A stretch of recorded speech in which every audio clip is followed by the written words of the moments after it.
Olá, telespectador do Amazonsat, eu sou Abraim Base e este é o programa Literatura em Foco. Gravamos na Academia Amazonense de Letras. Estamos na Biblioteca Genesino Braga.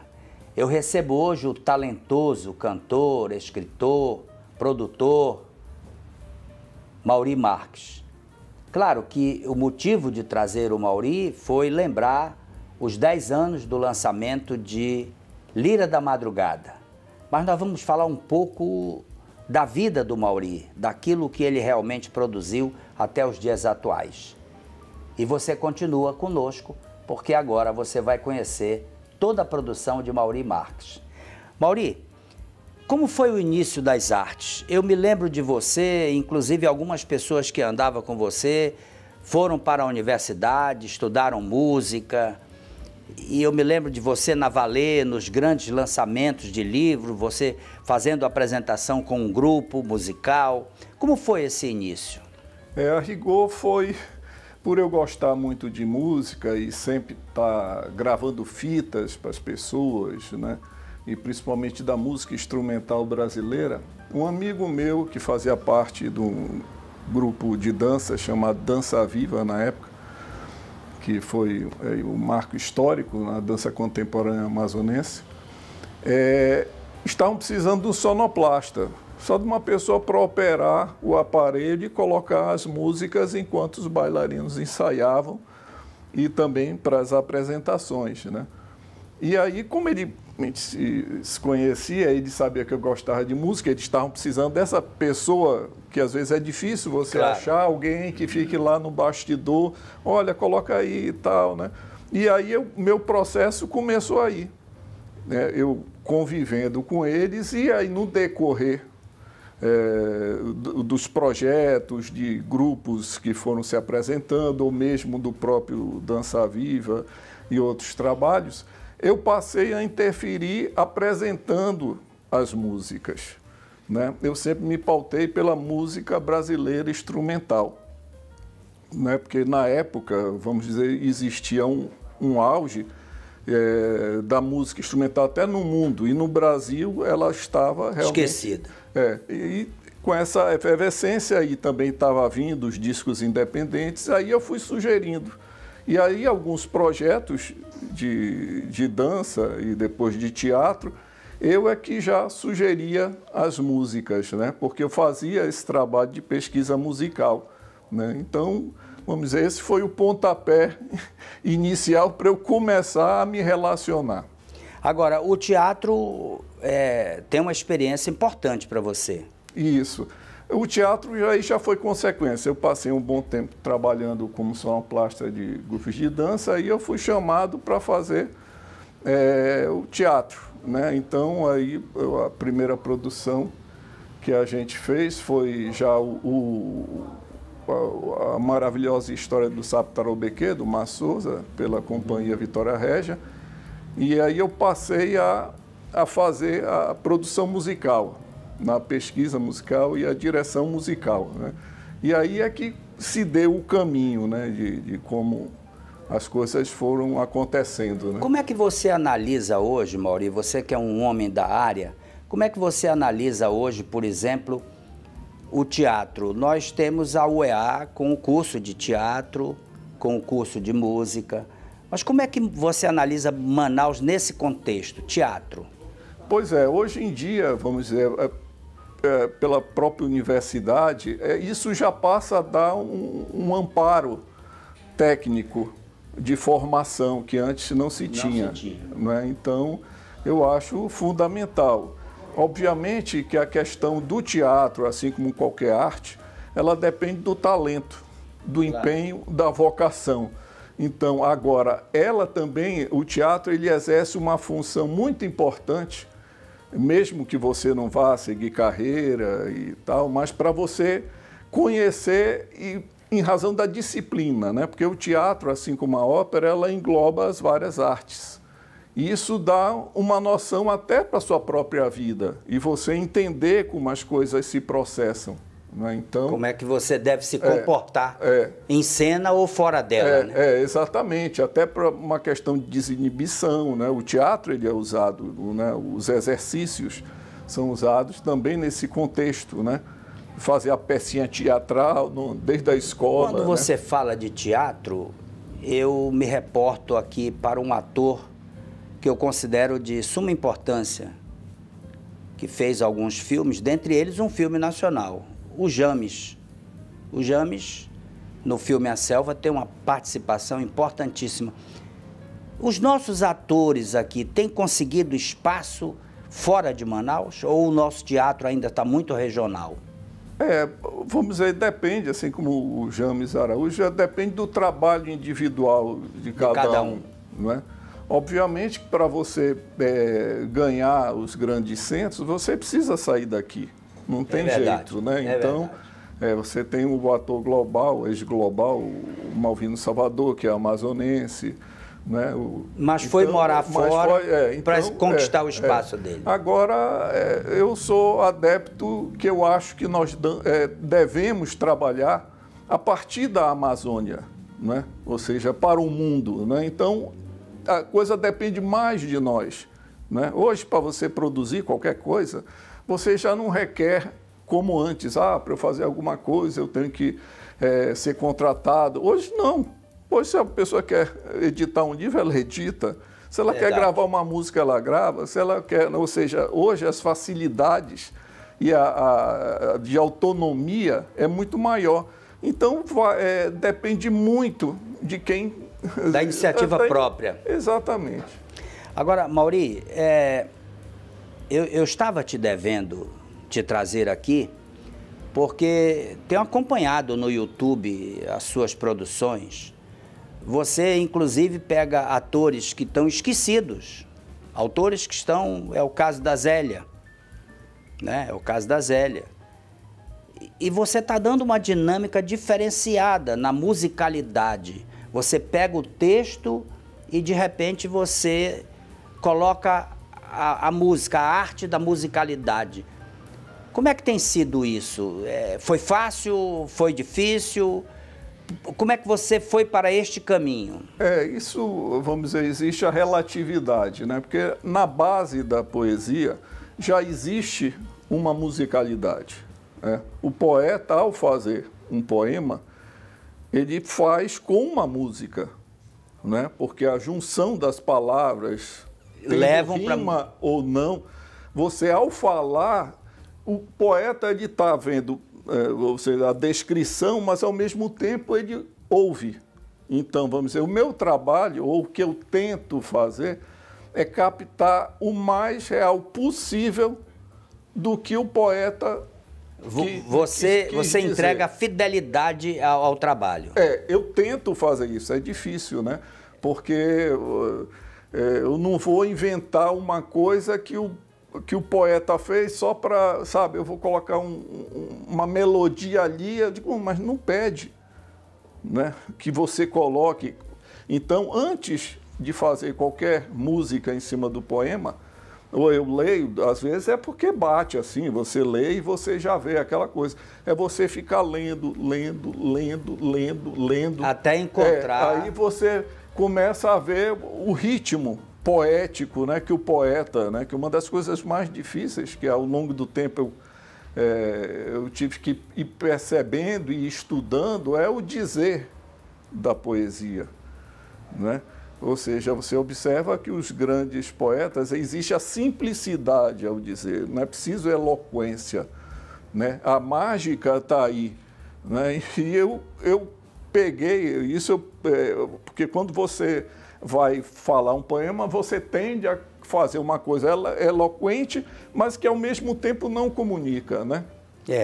Não tem a arte de se comunicar com quem está te ouvindo, né? E a rigor foi através do teatro, lendo um livro do Dario Fu, esqueci o nome do livro, esqueci, um grande diretor, e lendo, tem um tópico sobre poemas, sobre poesia, como dizer. E ali, quando eu comecei a ler, ele falou dessa questão da simplicidade, né, de você não inventar moda. Claro. Né? Foi aí que eu matei a charada, porque às vezes você cria uma coisa tão rebuscada, mas que não comunica. Claro, não alcança o outro lado. Então, isso, claro, isso é um exercício, né? Isso não quer dizer que você tenha, ou que eu tenha domínio disso, né? Isso permanentemente você vai exercitando. Tem coisas que eu fiz, a maioria das músicas eu fiz há mais de 20 anos, hoje eu estou gravando porque eu encontrei uma maneira mais fácil assim, que de um alcance. Para não... Sabe aquela coisa que você faz e não se convence? Tá certo. Mauri, eu quero pedir licença de você e de você, telespectador, para um pequeno intervalo. Mas prometo, nós voltamos em seguida.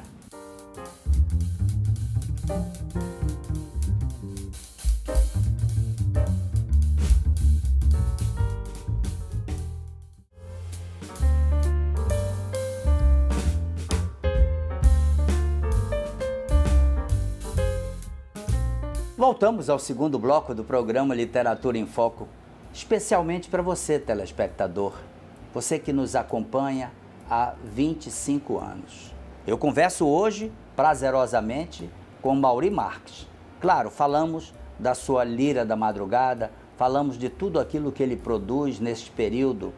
Mauri, existe um músico que foi considerado aqui sempre um músico para tocar para o interior do estado. Havia shows na cidade de Manaus, mas eram poucos. Ele era muito bem recebido no interior do estado. Eu estou falando de Teixeira de Manaus. E que você transforma esse músico para uma sociedade mais elitizada. E este show, como é que você viu no Teixeira a possibilidade de promover um show para que ele fosse visto para um nível maior? Isso foi em 84.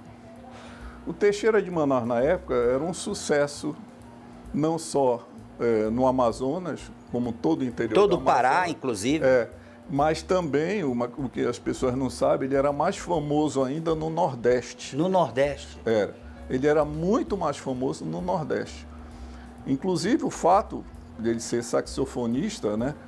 Ele, pela popularidade dele, ele abriu o mercado no Nordeste para os saxofonistas, que não tocavam, não tinha na época, para a música solo, na época, do sax, né? Tanto que ele recebeu menções honrosas em relação a isso, né? E também ele era conhecido no exterior, porque as pessoas compravam os vinis dele e levavam para a Europa. Então, na época, até em discotecas na Europa, tocavam as músicas do Teixeira de Manaus. Interessante. Aqui a gente desconhece isso. Porque o que é que acontece? A mistura, a Amazônia, as pessoas não sabem, mas tem uma diversidade rítmica muito grande, né? Hoje que se chama da música de beiradão, né? Tem excelentes músicos, né, da área popular que as pessoas, por preconceito, acabam não visualizando. O que o Pará faz muito bem. Isso é verdade. Inclusive lá, vamos dizer, é o núcleo maior, né? O próprio Teixeira, ele foi reconhecido por um paraense, o Pinduca. Pinduca? Porque o Teixeira de Manaus, ele tocava no Parquinho 2000, ali no Nacional. Eu me lembro. Né? E o Pinduca vinha fazer show em Manaus e viu o Teixeira, e foi ele que levou o Teixeira para gravar o primeiro vinil na época, né? Então, porque ele viu no Teixeira uma coisa diferente, né? Porque o Teixeira de Manaus, ele é oriundo do interior. Na época, né, ou seja, o acesso da música era através dos rádios. Exatamente. Né? A era dos rádios foi muito importante. No interior, ou você ao ouvir as músicas, você capta músicas do mundo todo. E nós, por estarmos perto do Caribe, você tem influência. Por isso que você vê a influência da lambada, né? Vamos dizer, o que o Teixeira de Manaus ficou conhecido, em razão dessas misturas. Então, ele cresceu ouvindo isso, né? E passou a incorporar na música dele. Obviamente que não quer dizer que ele não tenha conhecimento do restante das músicas, né? Ele tocava chorinho, o Teixeira era multi-instrumentista, o primeiro instrumento que ele tocou era o cavaquinho, ele era tecladista. Ele tinha outros saberes da musicalidade. Exatamente. E uma coisa que eu percebia, eu como sempre fui amante da música instrumental, do jazz, da música instrumental contemporânea de uma maneira geral, eu observava isso. Eu digo, Teixeira é um músico popular, muito popular, que faz com que as pessoas gostem, né? Que ouçam, e assim, pode existir o preconceito, mas todo mundo, mal ou bem, quando chegava um auge da festa, colocava um disco do Teixeira para dançar. E as pessoas não percebiam que ele conseguiu uma coisa que é muito rara de se conseguir, que é ser popular com uma música instrumental. Né? A música dele é instrumental. Aqui ou ali ele tinha um versinho e tal, Teixeira de Manaus, alguma coisa, né? Então tinha... E eu disse, poxa, isso é uma coisa assim... E as pessoas, no geral, eu digo a classe... Porque quem gosta de coração da música, como é... Você percebe o público que ele atingiu, a coisa é natural, você gosta e pronto. Mas, vamos dizer, uma classe mais elitizada, ela cria um preconceito. Não, isso aqui, né? Tanto que... ele era chamado de brega, inclusive. Era. Então, isso aí me incomodava um pouco. Eu, na época, eu trabalhava como jacaré, chama a função de carregar aparelhagem de som dos aristocratas, inclusive lá no Rio Negro Clube, né? Me lembro. E eu ficava lá bilhudando as coisas, ficava querendo aprender, e a gente fazia as várias... Os aristocratas acompanhavam vários shows, ou tocavam, e aí numa dessas eu conheci o Teixeira de Manaus e falei com o Bosco, que era o diretor do... O grande Bosco, morava na Luiz Antoni. E falei para ele que eu queria ver se a gente conseguia levar o Teixeira de Manaus para o Teatro Amazonas, porque era um meio, vamos dizer, que ele... o rejeitava. Não só no teatro, como outros locais, assim, e tal, né? E essas coisas que a gente faz quando é jovem, que a gente não entende nem por que fez ou como conseguiu. Só sei que a gente conseguiu produzir esse show, os aristocratas deu a base toda, né? E ele fazia música solo no Aristocrata, nesse show. Não, nesse show aí eu peguei, vamos dizer, todas as pessoas que na época ainda estavam vivas, da trajetória do Teixeira de Manaus. Então, peguei Domingos Lima, que foi um violonista grande famoso. Domingos Lima. O Nino Gato. Nino Gato, né? Lançado por Chacrinha, no Rio de Janeiro. O maestro Gerê. Então, me foge a memória. Então, eu peguei, vamos dizer, todo o pessoal que circundava da parte da história do Teixeira e fez esse show. Tanto que tem muitas participações. Infelizmente, não era uma época como hoje, que você poderia registrar. Eu tenho registrado isso em fita cassete, de algumas fotos não muito boas, que foi o que eu consegui, mas o show eu tenho registrado. E aí o Teixeira, ele caminha, vamos dizer, começa tocando cavaquinho, e depois toca o teclado e toca o sax. Vamos dizer, foi mais ou menos uma história. Mas ele se projeta mesmo no sax, né? Aí é o auge, é mais para narrar a trajetória dele, né? E o interessante é que você fazer um show no Teatro Amazonas e tal, e até por falta de experiência minha, ingenuidade também, né?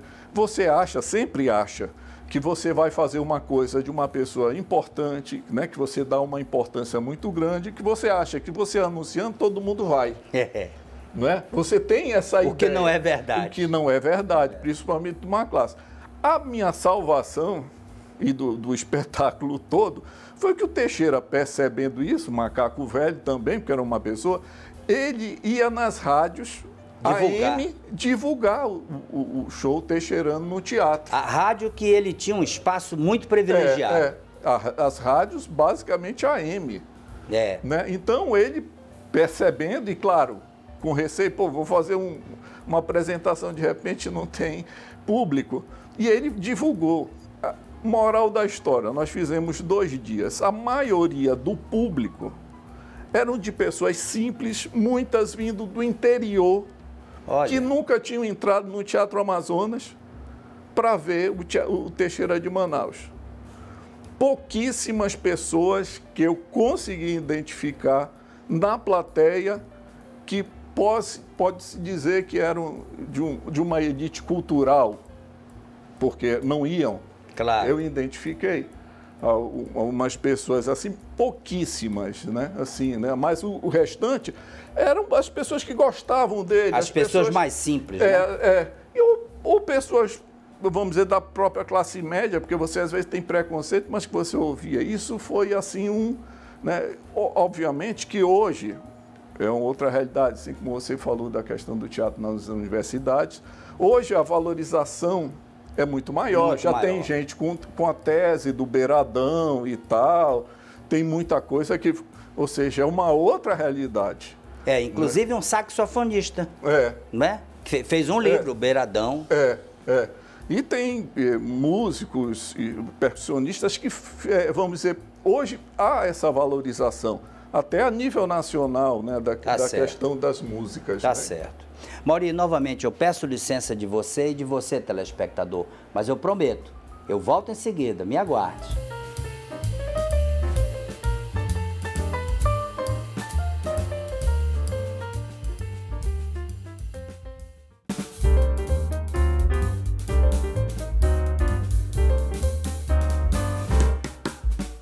Voltamos, telespectador. É o terceiro bloco do programa Literatura em Foco. O meu sorriso é lembrar que ano que vem, em fevereiro, vamos completar 25 anos no ar pelo Amazonsat. Eu recebo hoje com muito prazer Mauri Marques, Lira da Madrugada, um livro único e que faz uma marca importante entre a musicalidade e o poeta, ou a poesia e a musicalidade. Mauri, o disco sempre teve na tua vida e de repente eu descubro que você também já foi um empresário de vendas de disco, teve uma pequena loja de venda de disco. Como é que foi essa iniciativa? Pois é, isso aí são as coisas do vigor cruel da juventude, né? Mais essa questão da paixão pela música instrumental brasileira. Nessa época, vamos dizer, estava surgindo, e já estava bem disseminado, a questão da produção independente. Porque antes disso, para você ter a oportunidade de gravar um disco, um vinil, você tinha que ser contratado por uma gravadora. E tinha que sair de Manaus. Então, o próprio Adelson Santos daqui gravou independente, o Sérgio Souto do Acre, aqui falando das pessoas aqui do Norte. E a nível nacional, quem iniciou isso foi o pianista, arranjador Antônio Adolfo, que fez o Feito em Casa. Então você começou a disseminar. E aí, como você gosta de música e dessa coisa, vamos com um amigo, vamos abrir uma lojinha para vender discos independentes. E nessa oportunidade, na época, você se correspondia com os próprios autores, né, do Brasil todo, que a gente tinha conhecimento. Na época tinha revistas e você escrevia, e tudo por correio. Eu comprava alguns discos e aí foi formando, vamos dizer, o pequeno estoque, que era pouca coisa, da música brasileira instrumental, basicamente. Claro, tinha músicas cantadas e tal. Obviamente, né, que essa empreitada não deu certo, né? Porque o capital era curto, né? E comercialmente, ou seja, você está pela paixão. Claro. Né, de olhar, não, eu tenho que fazer a música instrumental e tal. Não, você tem que ter... Primeiro que a localização não era boa, né? A gente começou no segundo ou terceiro andar do Palácio do Comércio. Quem é que vai subir de elevador para ir para uma loja? A gente fazia aquela divulgaçãozinha, né? Então, no decorrer, a gente viu que, né, não ia dar certo. Você tinha que ter o tino, ou você, vamos dizer, ter um pouco de tudo na loja para você começar. Que, aliás, hoje, Mauri, não existe mais lojas de disco em Manaus. Quem vende disco hoje são os grandes sebos. Exatamente. Então, nessa fase aí, agora a vantagem para mim foi que depois que encerrou, eu fiquei com os vinis. Quer dizer, o que você tinha de capital investido, você segurou. Aí a gente viu que não ia dar certo, acabou e eu guardei os vinis que eu tenho até hoje, né? Mas foi uma experiência. Eu me relacionei com muitos artistas na época, escrevendo, descobri muita coisa interessante, né? Então, para mim, assim, foi uma experiência... E naturalmente, esse estoque que você guarda hoje também te permite, em horários de folga, escutar alguma coisa para produzir também. Exatamente. Com uma base, vamos dizer, da direção musical, produção musical que eu fiz de teatro e dança, ou seja, a base sempre eu tive. Então, você vai escutando e vai selecionando o tipo de cena, né? Então, com uma biblioteca, né? Você pesquisa para o que é que se adequa para aqueles momentos, né? Então, isso foi, para mim, foi fundamental, né? Que, de fato, os grandes sebos de Manaus hoje têm uma coleção enorme de discos. Até porque as rádios vão desprezando, em determinado tempo vão deixando de usar, passam a vender. E tu sabes que no mundo, uma indústria que cresce a do vinil. Que voltou a ser... A rigor na Europa, no Japão, nesses países, ela obviamente caiu, mas ela vem um crescente. No Brasil isso está acontecendo. Eu acho que hoje já se tem umas duas ou três indústrias que já fazem em vinil. A pessoa pode ter em CD ou digital, mas ela quer materializar, porque essa questão romântica de você pegar um vinil, colocar na vitrola, ver o encarte, essa coisa toda, né? Isso tudo, né? Sendo que, vamos dizer, no Brasil, isso vai... Eu acredito que vai caminhar mais e realmente os sebos é que ainda dão esse suporte, que é onde você pode garimpar, né? Mas na Europa e Inglaterra tem lojas especializadas que você compra. Inclusive, o maior acervo da música brasileira de vinil está no Japão. No Japão? No Japão. Tá certo. Mauri, eu vou pedir licença de você para um pequeno intervalo. Mas eu quero falar com você, telespectador. Esse é o momento especial onde você assiste a Dica Literária. Vale a pena conferir.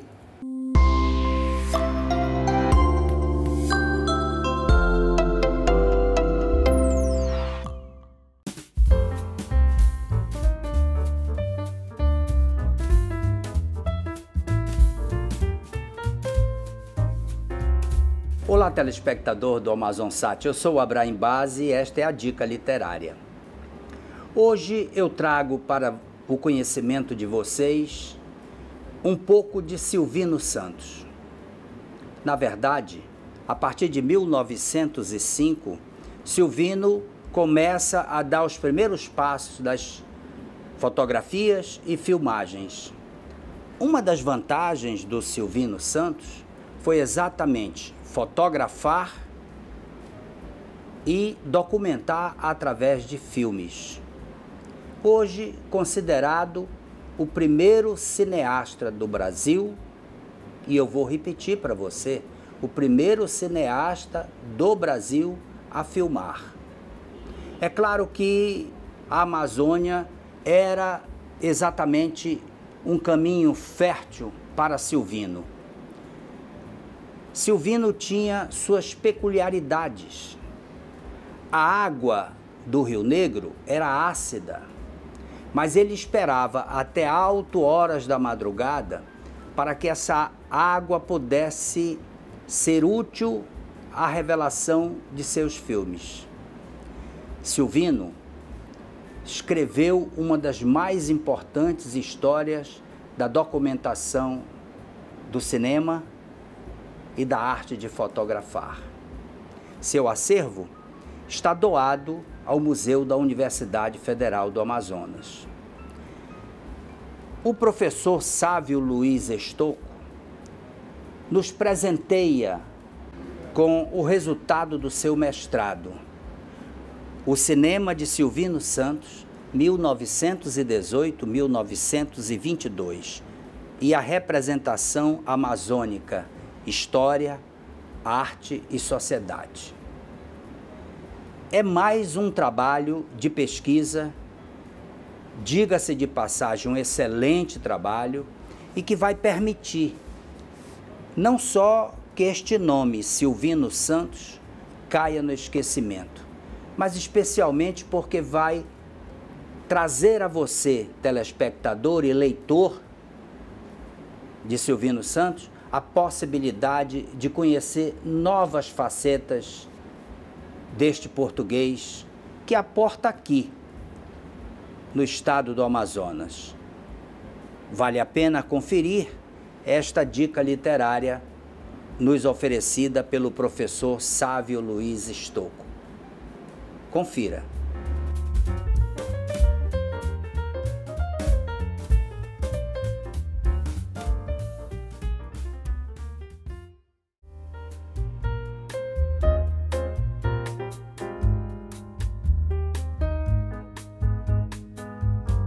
Voltamos, telespectador. Claro, este é o quarto bloco. Eu recebo com muito prazer Mauri Marques. Mauri é uma referência na musicalidade aqui no Amazonas e que já ganha outros caminhos importantes. Mauri, sonoplastia. Você começou a fazer ali, faz aqui, achando que não ia dar nada. E de repente você ganha um prêmio nacional 1987. Você ganha um prêmio do melhor sonoplasta. Onde ocorreu isso? E como ocorreu? Foi em São José do Rio Preto, em São Paulo. Na época era um dos festivais de teatro mais famosos que existiam, né? E nós estávamos com uma peça aqui chamada Joana d'Água, inspirada num dos escritos do Francisco Carlos, no grupo Origem, dirigido pelo Francisco Cardoso. E nesse trabalho existiu uma fusão do teatro com a dança, porque existiam atores que ao mesmo tempo eram bailarinos e foi desenvolvido mais ou menos uma linguagem. E foi inscrito essa peça no festival, e eles acataram, e aí o desafio foi nós conseguirmos sair daqui para chegar lá. Né? E a gente foi atrás de passagens e tal, e conseguiu-se as passagens inicialmente para o elenco e para o diretor ir, né? Tanto que num dia a minha passagem, e eu não me lembro, acho que de uma outra pessoa da técnica também, já foi sair no apagar das luzes, né? Tanto que eu consegui chegar no festival, na apresentação de um grande teatro lá em São José do Rio Preto, eu consegui chegar em São José do Rio Preto e ir diretamente ao teatro, né? E subir as escadas e daqui a 10 minutos começava a peça que eu tinha que operar. Porque já tinham colocado uma outra pessoa, obviamente que a outra pessoa não... O diretor ia acompanhar, porque tem as entradas e tal, né? Então, essas coisas... São as dificuldades culturais que nós temos e que eu creio que existem em todos os lugares. Então, realmente, a receptividade foi muito boa, né? Não só da questão da sonoplastia, era um festival em que críticos renomados acompanhavam, não era uma coisa qualquer, apesar de ser teatro amador, era um hall de intelectuais, de pessoas da área que julgavam os trabalhos, né? E como, vamos dizer, a minha defesa como sonoplasta e como para o trabalho era música instrumental brasileira, ela tinha uma linguagem. Porque às vezes você vai fazer uma sonoplastia, você pode pegar o que quiser. Claro. Né? Você tem liberdade de sonhar, né? Eu sempre foquei na música brasileira, instrumental, que tem uma variedade imensa. Então, para você ter um norte também de linguagem, e não com músicas identificadas, ou seja, músicas que você está acostumado a ouvir. De repente, você está vendo uma peça, aí vem aquela cena e toca uma música famosa, que todo mundo conhece. de repente você vai se transpor para a música e não para o trabalho. Claro. Porque aquela música como você já conhece, né? Então eu sempre fugi disso, colocar uma coisa inédita, né? E na época... O que permitia expandir o conhecimento do telespectador. Exatamente. Tanto que na época a base desse trabalho foi de um percussionista paulista chamado Marco Bosco, que tinha uma interação muito grande com Manaus, que tinha um trabalho fenomenal, e que até depois nós fizemos um trabalho com o nome de um vinil dele, que hoje está na história da música instrumental brasileira. Então, é isso aí que a gente vai conseguir. Agora, voltando para a nossa região, a maioria dos escritores, e eu me coloco nesse meio, começa a vida fazendo algumas poesias. Se entende como poeta. E você recentemente pegou um trabalho meu que estava lá, esquecido, lá atrás, coisa de aproximadamente 15, 20 anos, e você levou para a musicalidade, um trabalho que foi extremamente elogiado. Eu queria que você falasse dessa facilidade que você tem de pegar o texto do poeta e botar a música e desenvolver isso cantando. Pois é, no caso da Pássaro Livre, que é o teu poema, é um daqueles casos que você lê e você parece que já vê a música ali atrás, não é? É uma questão só do exercício, né? De que você fica lendo, né? E o poema te leva a isso. Então foi basicamente isso. Mas né? A tua filha tem uma participação muito especial nisso. Ela entra também com parte da produção, você escolhe o set de gravação com ela, quer dizer, como é que está funcionando isso? Pois é, esse tem sido o meu salva-pátria, porque eu publicava no YouTube, às vezes era só fotos, né? E ela começou a fazer o trabalho com parte cinematográfica, né? E aí deu um outro ar, né? Porque ela é meticulosa, ela tem muito talento, e aí a gente vai escolhendo a temática, obviamente que depende da música, do poema. E aí ela vai fazendo, e filma, né? Faz a edição, faz toda a pesquisa, né?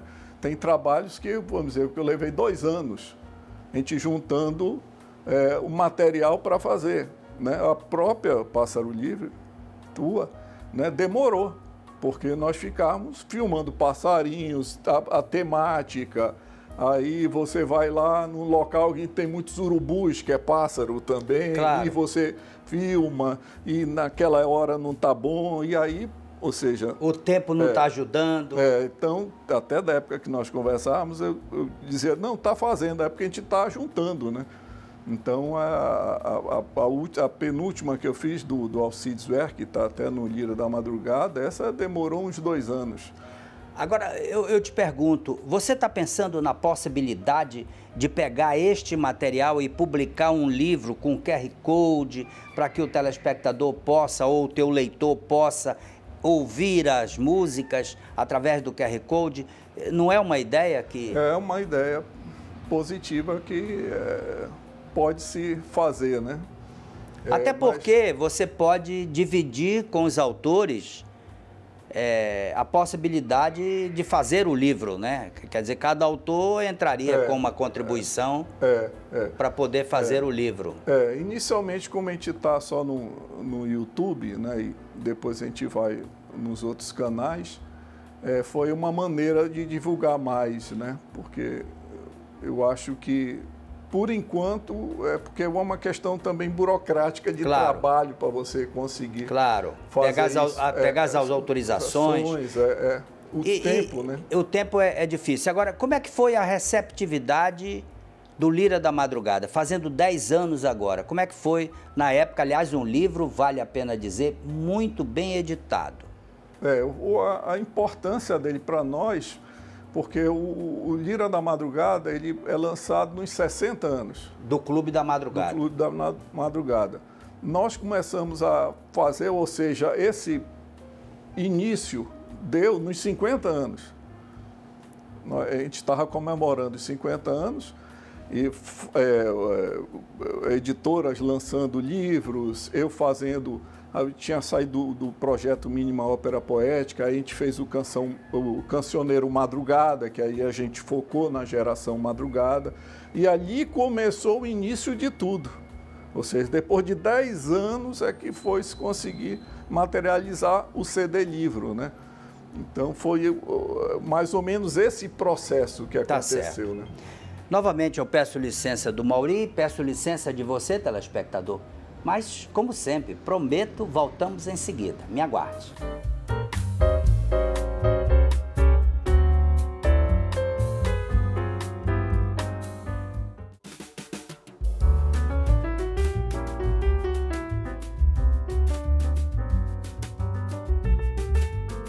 Voltamos, telespectador. É o 5º bloco do programa Literatura em Foco, hoje gravado com Mauri Marques, aqui na Academia Amazonense de Letras, naturalmente reverenciando Biblioteca Genesino Braga. Mauri, Cancioneiro Poético da Madrugada, como é que foi isso? Pois é, nós vínhamos de um projeto chamado Mínima Ópera Poética Amazônica, que englobava vários poetas de várias gerações. Que esse foi o início, vamos dizer assim, quando eu saí do teatro, entre aspas, e a gente estava procurando uma linguagem que fizesse teatro, mas com música e poesia. Sendo que a coisa foi caminhando e acabou ficando só com música e poesia, e a encenação deixou de existir. E aí nós passamos um longo período fazendo a Mínima Ópera Poética, que inclusive tem poemas teus, ou seja, bem diversificado. Aí chegou, bem, qual é o início para a gente começar, né, a focar, né, depois disso? Era o Clube da Madrugada, que é, vamos dizer, que era uma referência, sempre que foi. É o nosso, vamos dizer, o nosso modernismo, que aí eu comecei a fazer esse trabalho de focar com eles, que eu já tinha composições, só foi uma questão de foco mesmo, né? E aí, vamos dizer, estava numa época em que as editoras estavam lançando os livros, as reportagens, né? Boa parte dos poetas ainda estavam conosco. Conosco, é verdade. Que a gente teve oportunidade de conviver, né? Então teve toda uma ambientação, né? E foi feito, né, essa comemoração dos 60 anos, dos 50 anos. Lá no Largo do Teatro Amazonas, ali com os autores, isso está tudo registrado. E aí foi o caminho para se fazer o Lira da Madrugada, né? Que, vamos dizer, o foco agora, que depois de você passar a realizar, é fazer o pós-madrugada. Que, aliás, o Lira da Madrugada é o mais importante trabalho da essência da criação do Clube da Madrugada, e único, né? Porque ninguém nunca fez um trabalho da musicalidade e a poesia. Quer dizer, vocês tiveram a possibilidade de dar um pontapé mais adiante. Exatamente, aproxima, né? Porque o poema, né, às vezes, isso até para as pessoas que começam a ter contato com a poesia, né?